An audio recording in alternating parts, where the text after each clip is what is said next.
Everyone, আজকে চলে এসে একটা নতুন রেসিপি নিয়ে। আজকে দেখাবো আমি সিমুইয়ের পায়েস।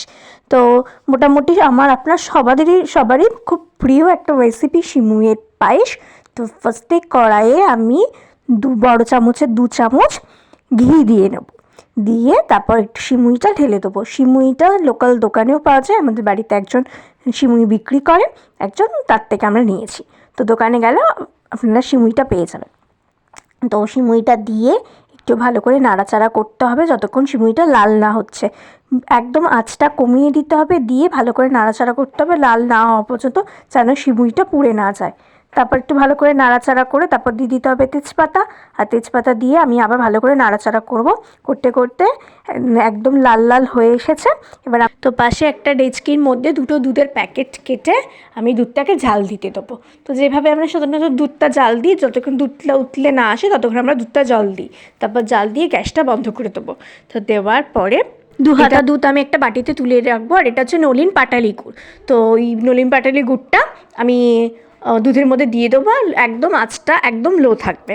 তো দিয়ে একটু নাড়াচাড়া করবো। আর ওই যে 2 হাতা দুধ তুলে রেখেছিলাম তার মধ্যে একটা পাউডার গুঁড়ো, মানে দুধের যে গুঁড়ো প্যাকেটগুলো পাওয়া যায়, তো সেই একটা গুঁড়ো প্যাকেটের দুধ আমি কেটে দুধের মধ্যে ভালো করে মিশিয়ে নিয়েছি। দুধটা গরম থাকতে থাকতেই মেশাতে হবে।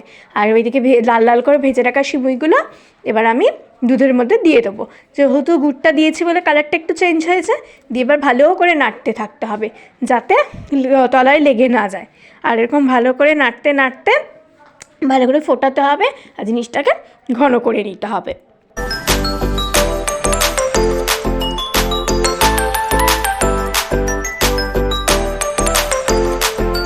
যখন ফুটে এসেছে, দেখছি সিমুইটা সেদ্ধ হয়ে এসছে, তখন আমি দিয়ে দেবো একটা এলাচ।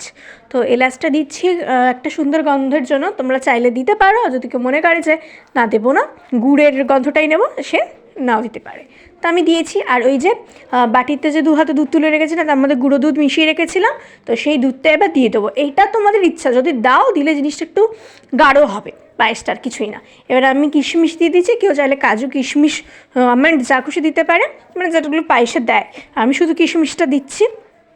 আর দিয়ে এবার ভালো করে নাড়িয়ে চাড়িয়ে সামান্য 5 মিনিট মতো ফুটিয়ে ঢাকা দিয়ে দিলেই রেডি সিমুইয়ের পায়েস। ভিডিওটা ভালো লাগে লাইক করো, কমেন্ট করো, সাবস্ক্রাইব করো। যারা ফেসবুক থেকে দেখছো তারা অবশ্যই আমাকে ফলো করো। আজকের মতন টাটা, দেখা হচ্ছে নেক্সট একটা ব্লগে।